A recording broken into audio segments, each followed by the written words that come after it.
I'm a small town police officer in Tennessee. In this job, you see some strange shit. This story might take a couple of posts. It takes place over some time, maybe 2 to 3 weeks. I'll try and condense what I can. About 2 years ago, get dispatched to a welfare check on an old-timer that lives at the very edge of our jurisdiction. His neighbors, which live 3 miles away, haven't seen him in a while. Probably passed away, but I'll go check it out. It's around 9 p.m. when I arrive. Lawn looks cut, no metal accumulation. See what looks like a lamp or something on inside, so I know this fella probably isn't dead. Knock on door. Old dude, hunched over, maybe 5'7", answers. Explain his neighbors called because they are worried. I ain't dead quite yet, but I'm glad you're here. At this point, I groaned internally. Old people love to make a big deal out of little things, or just talk to you forever because they're socially starved. Oh, why's that? 'Cause I got all this coffee made and nobody to drink with. Keck. I couldn't help but smile at this dude because he had this good old boy accent and cheesy toothless grin. Fuck it. I'll kick the shit with this old timer for 5 minutes.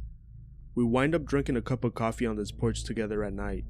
Being a night shift officer, didn't really think anything of this until we were sitting there in the dark together, and it clicked that this old dude was A, awake pretty late for his age, and B, had coffee made and is drinking it this late. Sir, do you have a night job or something? No sir, I don't. You just don't intend to go on bed anytime soon? The next moment I remember vividly because it's downright cinematic.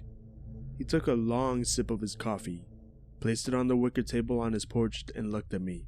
To tell you the truth, sir, I'm afraid to be here by myself at night. I don't want to go to bed. Why? Starts telling me about whenever he tries to sleep, he hears the leaves outside his home getting kicked around and scratching. Well, living out here, it could be a bear. No sir, it is not. He said that with such conviction. I wanted to believe him. Well then, what is it? Then he goes on an old country boy soliloquy about how he's lived here all my life, and I know what noises animals make, but nothing really beyond that. Just tell him to keep his doors locked and call 911 when it happens again. He cracks a big grin and says, No, I don't bother y'all. If I called y'all every time it happened, you'd be here every night. We shoot the shit for another few minutes. Find out this dude was a Marine. His wife passed last year, just shit like that. Finish my cup, thank him, and bounce. Couple hours later, one of my fellow night shift officers get dispatched to this old guy's house. I decide to tag along because nothing else is happening and I'm curious. By the time I arrive, old guy and officer are chilling on the porch. What's up? Old guy cracks another big cheesy smile. Starts telling me he took me up on my offer of calling the cops because he heard noises outside. It is now probably like 12 or so. Me and the other officer walk around the perimeter of the house looking for anything. Don't see shit. Tell the old guy we don't see anything. How about some coffee? Again, this cheesy grin. Would 100% do it, but to be honest, we're not supposed to. With other officer there that I didn't know well, I decided to pass. As we're leaving and giving him directions to just call if he's scared and make sure his house is locked up, he follows us to our cars off his porch. Other officer leaves, almost like he wasn't interested in talking to the old dude. Crazy, I know. Old guy just keeps trying to keep the convo going. Not sure if because he was scared or just being typical old guy wanting to socialize. Eventually, finding out and leave. Next part takes a little place later. Don't remember how far apart. A little backstory is required. At the start of every police shift, we did a roll call. It's basically a meeting where you're told about shit that has happened around town by a supervisor. I mentioned this because our shift supervisor mentioned an old guy keeps calling at night for officers to check around his property. I, of course, knew immediately who he was talking about. Sure as shit, we get called again. Dispatch radios for any available units to volunteer to go to this old guy's house. They usually do this when they know a call is bullshit. They're basically asking us, who wants to take one for the team? I volunteered because A, free coffee, and B, I like this old country boy. When I arrive, again, it's around 9 p.m. Old guy standing on his porch, no light on. By this point, I knew his name. He told me to call him Red. Howdy, Red. Barely reacts at all, just raises his hand up, which, keep in mind, he's only a shadow to me. I ask him if we could turn on the porch light while I'm walking up and he doesn't move. Doesn't say shit.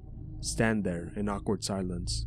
Alright, come over here in my headlights then. As he walks into my lights, I see his skin is irritated as hell. It reminds me of how somebody's skin looks after they take a really hot shower. What happened to you, man? What do you mean? You're red. Look like you got burned or your skin is irritated. Well, I've been out in the woods. Why? Just on a walk. Why are you going out for walks when it's dark and you said you're hearing strange things outside at night? This was earlier. Tell him I'll do the usual routine and poke around outside. What was weird is he always stayed on his porch, but this time he at first tried to follow me until I told him to stand back. I see nothing. I tell him I want to get him EMS. He refuses. Because he made no threats of self-harm, I can't force him. Last part. I will go into as much detail as I can for the first part. But I arrived later to the call. Maybe a week later after that weird interaction with Old Man Red, I start my shift. About an hour in, dispatch relays someone needs to relieve a mid-shift officer at an old guy's house who was taking a report. Fuck it. Why not? Arrive. Red is sitting on the wicker table on his porch. Officer standing on the stairs. Officer is a newer guy who had spent an hour on this call. Had no clue what to do. Apparently, Red's neighbors called a welfare check. They saw him fucking walking. They lived over 3 miles away, around their property, looking confused. Now that the officer's there, Red seems put together. No cause for alarm. As I'm walking up to talk to the other officer, a smell of coppery shit slaps me in the face. His skin still looks fucked up, his hair is unkempt, and overall, he just seems off like before. I tell the new officer we basically can't do anything and just go home and I'll pick it up from here. I just ask Red if he's good. Yeah. You aren't confused? No. Keeps giving me one-off answers. Hey Red, what is that smell? Don't know.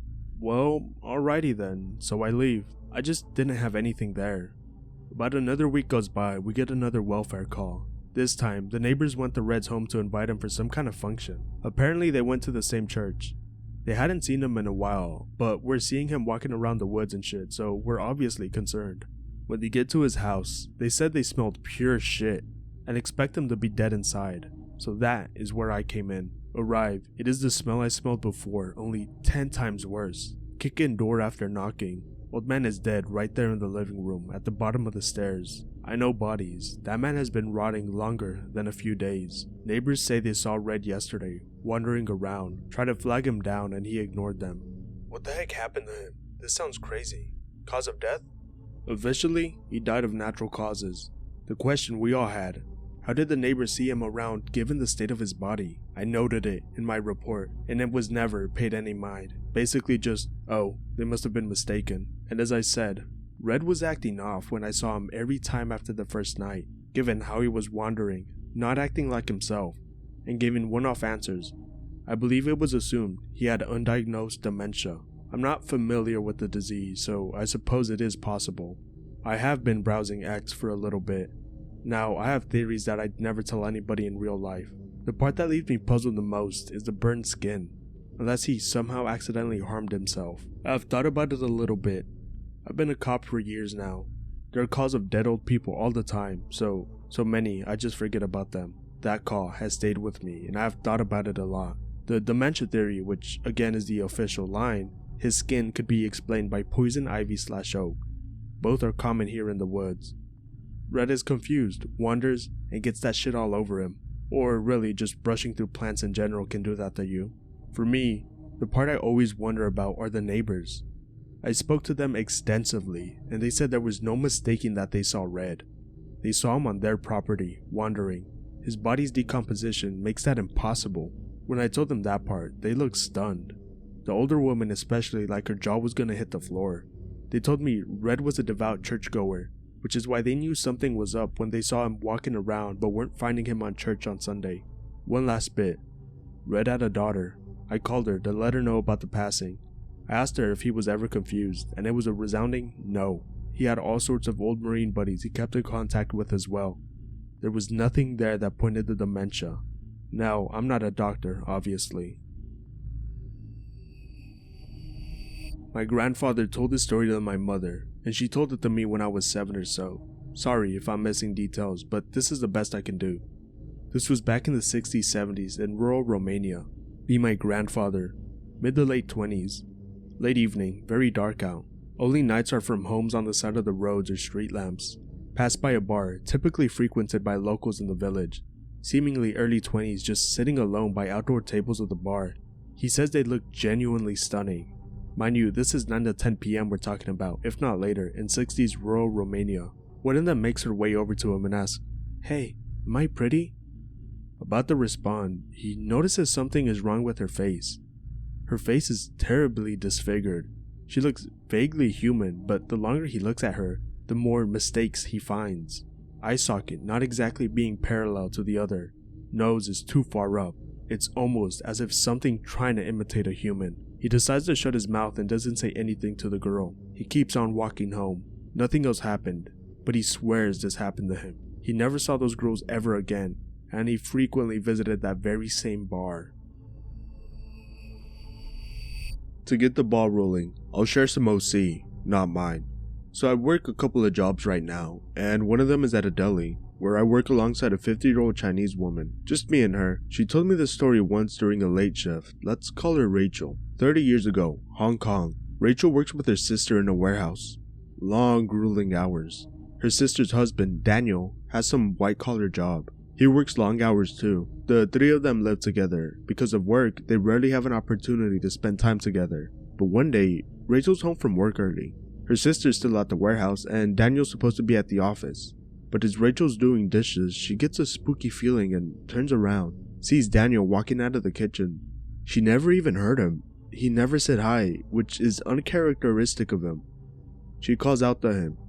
Daniel ignores her, turns a corner, and disappears from view. Rachel dries her hand and follows and sees Daniel's now far down the hallway. She calls again, and Daniel continues walking, turns and enters his bedroom. Whole time, Rachel only sees him from behind. Rachel is now annoyed, and she rushes into his room to ask him what the hell his problem is. But the room is empty. She searches, thinking he's messing with her, but there's no one there. She searches the rest of the house, but she's alone. Later, she tells her sister what she saw. Sister has seen it, too.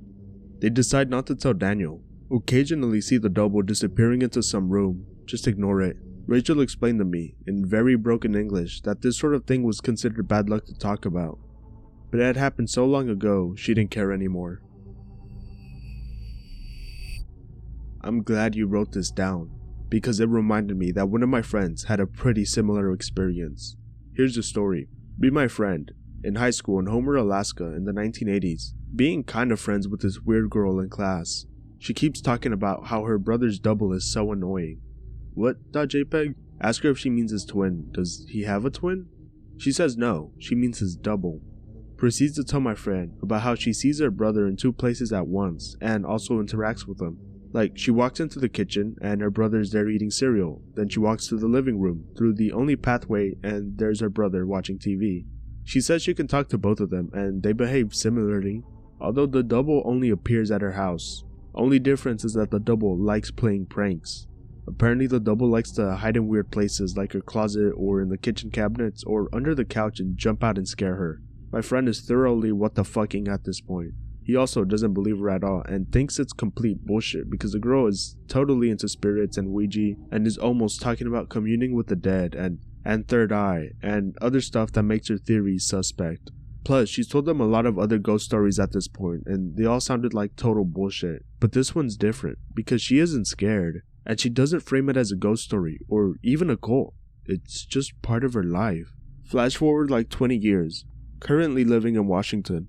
Travel back to Homer for some family event. I don't remember what he said. At the Anchorage airport, my friend runs into the girl's brother. They recognize each other from high school and catch up a bit, and he learns that the brother is also coming into town to visit, and that his sister will also be there. Say goodbye to each other after they collect baggage. And my friend makes a note to look up that girl he was friends with in high school, since she'll actually be in town. Get to Homer after a several-hour drive. The next day, he goes to her house to say hi. Very small town. He remembers where her folks lived. They catch up since they haven't really talked since high school. My friend casually mentions that he saw her brother at the airport and asked if he was busy and when he'd be coming back.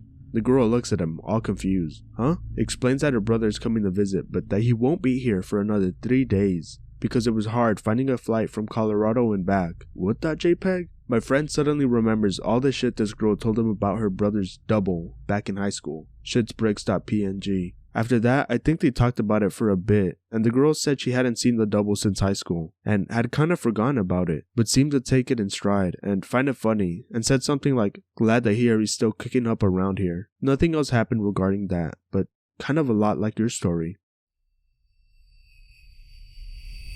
I have some creepy stories involving spending my summers at my grandparents' lake house in North Carolina if anyone's interested. Summer of 2007, be 14-year-old. 7-hour car trip from New Jersey to North Carolina with older sister, 16-year-old. Tired and groggy as shit from the ride. Great-grandparents, yada yada. Decide to take a brisk walk in the forest to stretch legs. Nice cool breeze, sun was setting, and surprisingly, there was a lack of mosquitoes. Known fact, I'm allergic to bug bites, so you could imagine the sweet relief. About half a mile, I began to hear branches breaking around me. Would occasionally stop and look around for the sauce, but of course the sounds just happened to cease every time I did. Seen enough horror movies to know where that shit was going. Decided it was best to bolt the fuck out of there. Began sprinting back to the lake house, out of shape, out of breath, didn't get very far. Hear the branches snapping again. Tired sprinting again, but the branch snapping got louder and louder with each step. Felt a presence directly behind me.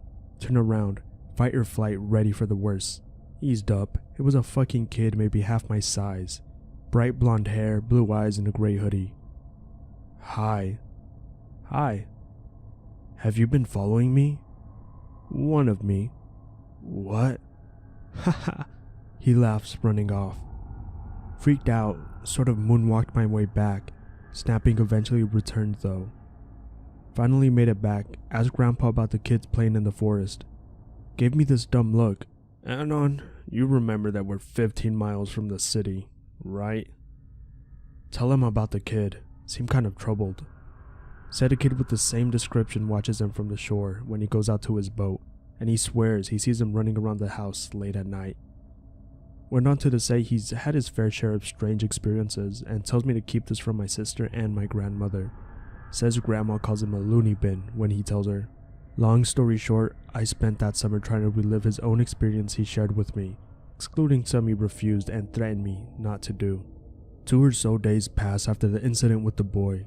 Grandpa goes on to tell me that there used to be a plantation right across from the lake that got torn down. Says that you can hear talking and singing late at night if you get close enough to the field. Curious but still spooked from a few days back. I kind of lay it off for a week until he volunteered to go with me. Night falls, we take a small rowboat to cross. Says we should be careful of lake mist since it was getting noticeably a bit misty when we left.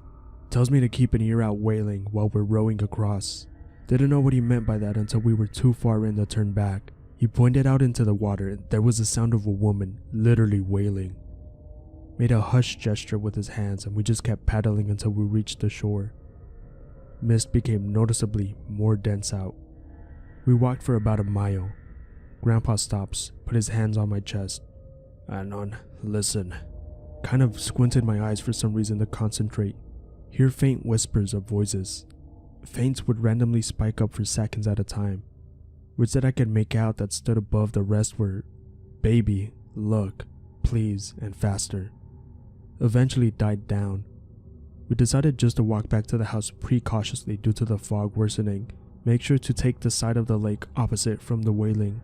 He manages to distract me long enough to reach us back by telling a story of how he fell down a well back here when he was trapped here for nearly half a day and would catch glimpses of shadows looking down at him while he panicked. Was eventually found by his own grandfather who heard his screams. We get inside for a bit to eat. Grandma and sis all happy that we're okay. Grandpa and I sit outside. He asked me what I heard. Tell him the words from above. He began cracking up. He makes a joke about the ghost getting freaky. Reminds me to keep it hush, and we retrieve the boat in the morning. Nothing super exciting, I guess, but just broke up with a girlfriend of 2 years. Fucking devastated. Brother calls me up. He knows. Says let's go camping like we used to with his new girlfriend. I'm actually kind of excited. Love my baby bro. Can't wait to see who he's dating. We meet up at his house. Meet the girl, like a 7.5 out of 10. Not my type, but I can appreciate her, I guess. Brother is super stoked. Drive up to the mountains, Rocky Mountains, enter National Forest and start setting up a tent just an hour from the road because we like to grills this shit. Decide to go fishing in stream because my license hadn't expired yet. They dumped a shit ton of trout upstream. Fishing made me feel a bit better. Let brother know. Says he's staying behind to teach his girl some camp stuff, like how to hide food and start a fire. Haha. Alright, camp stuff, I gotcha. Hike up about 5 minutes from camp. Suddenly get a feeling you get when someone is watching you. Turn around. Nothing. Fucking weird. Keep going. About 5 minutes later, feel it again. This time ignore it, keep marching. Lake's like a minute away from the trail up ahead. Hear a twig snap. Realize that I may be in the sight of an animal like a cougar or a bear. Fuck, can't be prey, keep marching. Take a peek back. There's my footprints in the damp dirt, easy to see. There's also barefoot footprints overlapping them. I could not have fucking missed that. Is there someone following me? Stop for a minute. Look ahead of me. See nothing in the dirt. Rain washed it clean. I watch the ground carefully, taking note of each step as I start walking again. I abruptly stop and turn, looking at the footprints. Fucking more bare feet following me. Run off into the woods. Follow them with eyes. They end where a bush is still shaking. Fuck fishing, I'm outta here.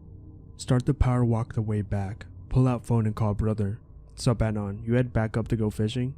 What the fuck do you mean back? I'm just turning back now. Well, you were yelling at us a few minutes ago to come up and help, but I was busy. Haha. Girlfriend's name heard you stomp around camp and then sprint back up.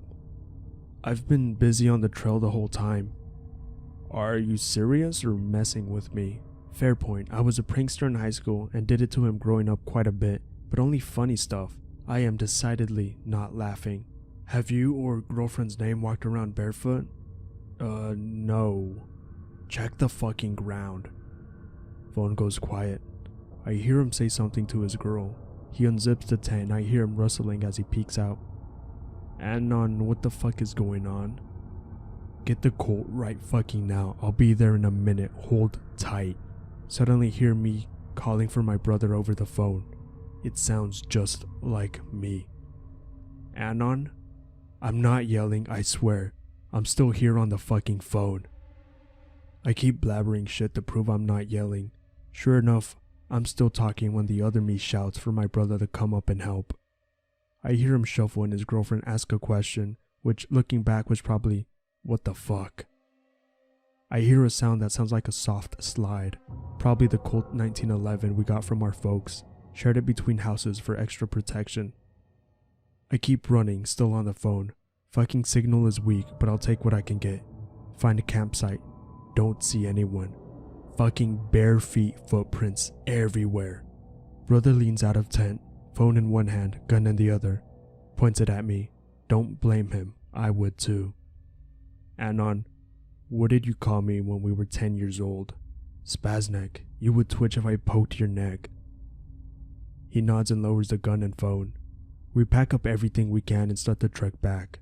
We're like halfway there according to GPS when I start to feel like we're being watched. Turn around, look down. Bare feet footprints. Fuck. We speed this shit up. His girlfriend is crying, he's shaking, I'm trying to remain sane. Down the trail we hear some shouting again. Bro, where are you? Need some help. Haha, caught some fish. Brother looks right at me. I'm pointing to my shut mouth the entire time. Bro, where are you? I panic and shout back. Fuck off! Goes quiet for a minute. We keep marching. Fuck waiting for a climax. Shouting starts again. This time, I sound worried. Bro, where are you? There's something out here. Bro! We find the car in a dirt parking lot. We toss everything in it. I jump in and start the car. His girlfriend is crying. Brother is shivering like it's a dozen below. Car starts right the fuck up. It wants out of here too. Suddenly hear the shout again. Bro, where are you? I can't find you. That wasn't me. I'm still out here. Don't leave me. I look back and eye my brother. I'm right fucking here. I swear on our dead dog Sky's grave. He nods and just whispers, drive. I start the car up and we take off, ripping down the road. Girlfriend screams, brother tries to calm her down. I look in the mirror, don't see shit past our camping crap. What the fuck?